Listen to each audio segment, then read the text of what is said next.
हमारा next lecture है basic definitions of chemistry. Branches हमने डिस्कस कर ली। ब्रांचेस के बाद हमारे पास नेक्स्ट टॉपिक आ जाता है हमारे पास मैटर। मैटर किसको बोलते हैं? Anything that has mass and occupy space. कोई भी ऐसी चीज जिसका मास हो और वो स्पेस को ऑक्यूपाई करती है उसको हम बोलते हैं मैटर। मैटर, अब इसकी एग्जांपल हमारे पास आ जाती है। कोई भी चीज़ आप ले लें, जैसे आप चेयर ले लें, डेस्क ले लें, कोई भी चीज़ आपके पास जो है वो क्या है? मैटर है। मैटर आगे से दो तरह का होता है, एक हो जाता है होमोजीनियस और एक हो जाता है हिट्रोजीनियस। अब होमोजीनियस और हिट्रोजीनियस मैटर में डिफरेंस क्या है? होमोजीनियस मैटर जो है इसकी कंपोजिशन होती है यूनिफॉर्म कंपोजिशन, जबकि हिट्रोजीनियस मैटर जो होता है इसकी कंपोजिशन नॉन यूनिफॉर्म होती है। इसकी कंपोजिशन यूनिफॉर्म आ गई, इसकी कंपोजिशन नॉन यूनिफॉर्म आ गई। अब यूनिफॉर्म और नॉन यूनिफॉर्म कंपोजिशन से क्या मुराद है? यूनिफॉर्म कंपोजिशन से मुराद ये है कि अगर हमारे पास दो या दो से ज़्यादा एलिमेंट्स या जो कोई भी चीज़ें कंबाइन हो रही हैं उन दोनों की स्टेट सेम है। जैसे हम कहते हैं दोनों सॉलिड स्टेट में या दोनों लिक्विड स्टेट में, इसको बोलते हैं हम यूनिफॉर्म कंपोजिशन। जबकि नॉन यूनिफॉर्म कंपोजिशन से मुराद हमारे पास दो या दो से ज़्यादा कंपाउंड जो आपस में कंबाइन हो रहे हैं उन दोनों की फेजेस डिफरेंट हो सकती हैं। मे बी वो सॉलिड, एक सॉलिड हो सकती है, दूसरी लिक्विड हो सकती है, एक लिक्विड हो सकती है, दूसरी गैसियस फॉर्म में हो सकती है। तो इसको बोलते हैं non uniform composition. Next definition आ जाती है हमारे पास सब्सटेंस की। तो सब्सटेंस कोई भी प्योर फॉर्म ऑफ मैटर जिसकी फिजिकल, जिसको आप सेपरेट नहीं कर सकते फिजिकल मेथड्स के जरिए, उसको बोलते हैं हम सब्सटेंस। जैसे हम कहते हैं water is a substance. Water के अंदर हाइड्रोजन भी मौजूद है, ऑक्सीजन भी मौजूद है, इन दोनों की कंपोजिशन से वाटर बना है, तो वाटर एक सब्सटेंस है। इसको केमिकली आप सेपरेट कर सकते हैं, फिजिकल मेथड्स के जरिए आप इसको सेपरेट नहीं कर सकते। और नेक्स्ट डेफिनेशन आ जाती है हमारे पास मिक्सचर की।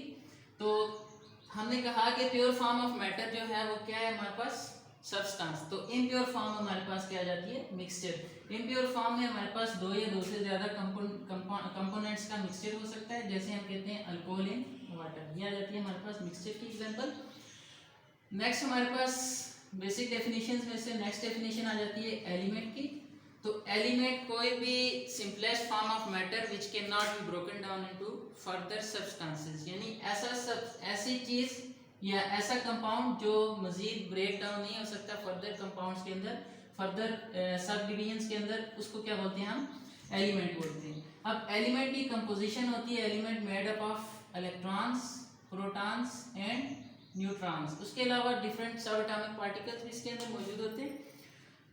एलिमेंट की एग्जांपल में हम देखते हैं, एग्जांपल इसकी आ जाती है हाइड्रोजन आ गया, कार्बन आ गया, ऑक्सीजन आ गया, ये सारे क्या आ जाते हैं? एलिमेंट। अब एलिमेंट्स जो हैं टोटली 118 एलिमेंट्स अभी तक डिस्कवर हो चुके हैं। उन 118 टोटल एलिमेंट्स में से जो 92 एलिमेंट्स हैं वो बायो एलिमेंट्स कहलाते हैं, क्योंकि वो बॉडी का प्रोटोप्लाज्म बनाते हैं, यानी लिविंग ऑर्गेनिजम्स की जो बिल्डअप होती है उसके अंदर जो एलिमेंट्स होते हैं उनको बोलते हैं बायो एलिमेंट्स। उसके अलावा जो बाकी के 26 एलिमेंट्स जो बचते हैं वो 26 एलिमेंट्स जो हैं वो आर्टिफिशियली प्रिपेयर किए जाते हैं। उन आर्टिफिशियली प्रिपेयर्ड एलिमेंट्स को डिफरेंट पर्पस के लिए यूज़ किया जाता है। उसके बाद हम देखते हैं एलिमेंट का नाम सबसे पहले किसने सजेस्ट किया। तो रॉबर्ट बॉयल एक साइंटिस्ट हैं, रॉबर्ट बॉयल।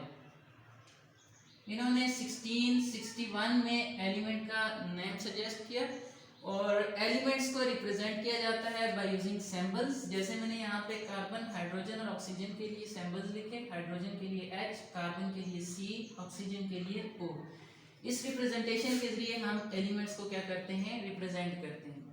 अब नेक्स्ट आ जाते हैं हम एलिमेंट्स की क्लासिफिकेशन के ऊपर। एलिमेंट्स की क्लासिफिकेशन में तीन मेजर क्लासेस आ जाती हैं। सबसे पहली आ गई मेटल, उसके बाद आ गई नॉन मेटल और उसके बाद आ जाती है मेटलाइट। सबसे पहले हम देखते हैं मेटल क्या होते हैं। मेटल्स ऐसे सब्सटेंसेस को बोलते हैं जिसके अंदर फ्री इलेक्ट्रॉन्स मौजूद होते हैं और इनके अंदर इलेक्ट्रिकल कंडक्शन पॉसिबल होती है। उसके बाद इनके अंदर फ्री इलेक्ट्रॉन्स मौजूद होते हैं और इनकी एग्जांपल हम कह देते हैं, जैसे हम आयरन कह देते हैं, ठीक है। उसके अलावा हम कह देते हैं कॉपर, ये सारे क्या आ जाते हैं? मेटल्स आ जाते हैं। मेटल्स के अंदर से कंडक्शन पॉसिबल होती है। उसके बाद नॉन मेटल्स जो हैं, नॉन मेटल्स के अंदर फ्री इलेक्ट्रॉन्स अवेलेबल नहीं होते, इस वजह से इनके अंदर कंडक्शन पॉसिबल नहीं होती, नो फ्री इलेक्ट्रॉन्स। इसकी एग्जांपल में आ जाते हैं हम फास्फोरस, कार्बन, ऑक्सीजन, ये सारे क्या आ जाते हैं हमारे पास नॉन मेटल्स। और मेटलाइट्स ऐसे एलिमेंट्स को बोलते हैं जिनकी प्रॉपर्टीज इन बिटवीन होती हैं मेटल्स और नॉन मेटल्स की, यानी बाज़ कंडीशन में वो मेटल भी बिहेवियर शो करते हैं, बाज़ कंडीशन में वो नॉन मेटल का बिहेवियर शो करते हैं। एलिमेंट्स को बोलते हैं जिनकी प्रॉपर्टीज इन बिटवीन होती है मेटल्स और नॉन मेटल्स, और ये कुछ कंडीशंस में मेटल्स की तरह बिहेवियर शो करते हैं और कुछ कंडीशंस में नॉन मेटल्स की तरह बिहेवियर शो करते हैं। ये डिपेंड करता है इनकी कंडीशंस के ऊपर। तो मेटालाइट की एग्जांपल में आ जाते हैं हमारे पास सिलिकॉन, उसके अलावा बिस्मुथ आ जाता है, तो ये आ जाते हैं हमारे पास मेटालाइट्स। नेक्स्ट आ जाती है हमारे पास बेसिक डेफिनेशन में फिजिकल और केमिकल प्रॉपर्टीज। फिजिकल और केमिकल प्रॉपर्टीज में सबसे पहले हम देखते हैं फिजिकल प्रॉपर्टीज। तो फिजिकल प्रॉपर्टीज वो प्रॉपर्टीज होती हैं जो किसी भी चीज़ की फिजिकल स्टेट पे डिपेंड करती हैं। फिजिकल स्टेट में यानी कि वो सॉलिड फॉर्म में है, लिक्विड फॉर्म में है, गैसियस फॉर्म में है या किसी और स्टेट में है, जिस स्टेट में भी है उस चीज़ को स्टडी करने के लिए हम जो प्रॉपर्टीज डिस्कस करते हैं वो क्या आ जाती है हमारे पास फिजिकल प्रॉपर्टीज।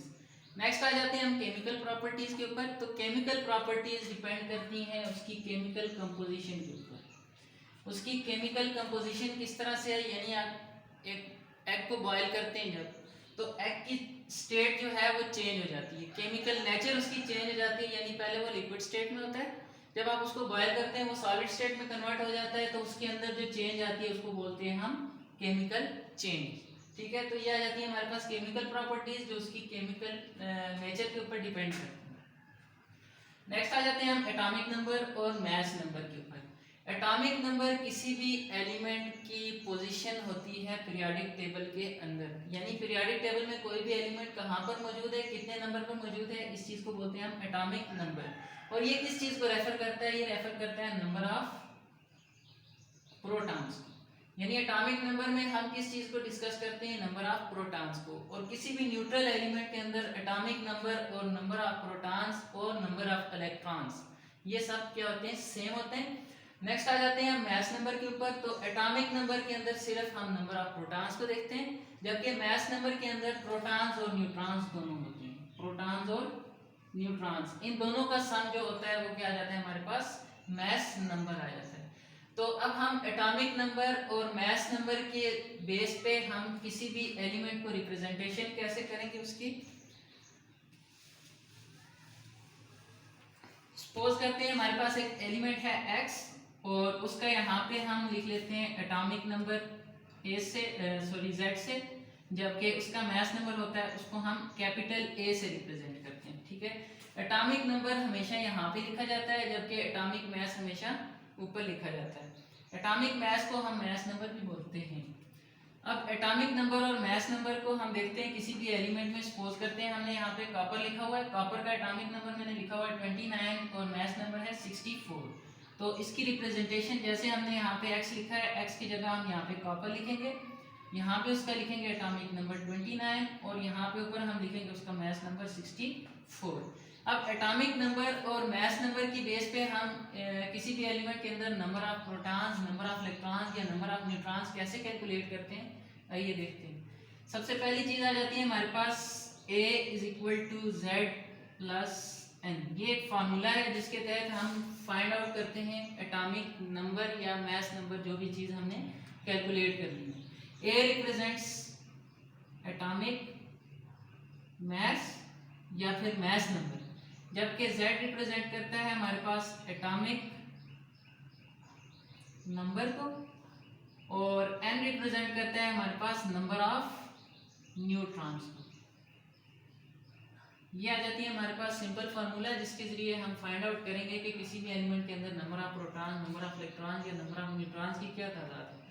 तो हमने यहाँ पे लिखा है एलिमेंट कॉपर, कॉपर का एटॉमिक नंबर लिखा है 29 और 64 इसका मास नंबर। तो इसमें हम देखते हैं नंबर ऑफ न्यूट्रॉन्स को कैसे कैलकुलेट किया जा सकता है। तो ये फार्मूला हम यूज करेंगे। सबसे पहले यहाँ पे आ गया हमारे पास एटॉमिक मास। तो एटॉमिक मास मैंने आपको बताया, यहाँ पे हम ऊपर लिखते हैं 64 एटॉमिक मास आ गया इसका। तो लिखेंगे A = Z + N formula. A आ गया कॉपर के लिए 64 = Z आ गया हमारे पास number of protons 29 plus number of neutrons हमने कैलकुलेट करना है, तो इसको हम N ही लिख देते हैं। अब n की वैल्यू हमें फाइंड करनी है, तो यहाँ पर हम सिंपली अलजेब्रिक एक्सप्रेशंस को यूज करके या सिंपली मैथमेटिक्स के रूल्स को अप्लाई करेंगे। इक्वल की इस तरफ यहाँ पे 29 इस नंबर ऑफ न्यूट्रॉन्स के साथ प्लस हो रहा है, इस साइड पे आगे क्या होगा माइनस होगा। तो नंबर ऑफ न्यूट्रॉन्स कैलकुलेट कर लेंगे हम, तो 64 ये प्लस हो रहा है, इस साइड आके माइनस 29। तो 64 में से 29 को माइनस करें तो 14 में से 9 निकालेंगे तो 5 एंड 5 में से 2 निकालेंगे 3। तो ये आ जाते हैं हमारे पास नंबर ऑफ न्यूट्रॉन किसी भी एलिमेंट में फाइंड आउट आप कर सकते हैं। और नंबर ऑफ न्यूट्रॉन्स आपने फाइंड आउट कर लिए, नंबर ऑफ प्रोटॉन्स हमारे पास z के इक्वल है। अगर आपको यहाँ से कोई एक चीज़ ना गिवन हो और बाकी दो चीज़ें गिवन हो तो आप उसकी मदद से आप तीसरी चीज़ को कैलकुलेट कर सकते हैं। उसके अलावा हमने कहा कि नंबर ऑफ इलेक्ट्रॉन भी फाइंड आउट करने हैं न्यूट्रल एलिमेंट के अंदर। तो न्यूट्रल एलिमेंट के अंदर नंबर ऑफ इलेक्ट्रॉन्स किसके इक्वल होते हैं, एटॉमिक नंबर के इक्वल। तो अगर हम कहें कि कॉपर के अंदर नंबर ऑफ इलेक्ट्रॉन्स कितने हैं, तो कॉपर के अंदर भी नंबर ऑफ इलेक्ट्रॉन्स कितने होंगे, number of electron is equal to 29। ये था हमारा basic lecture about some basic definitions. That's it.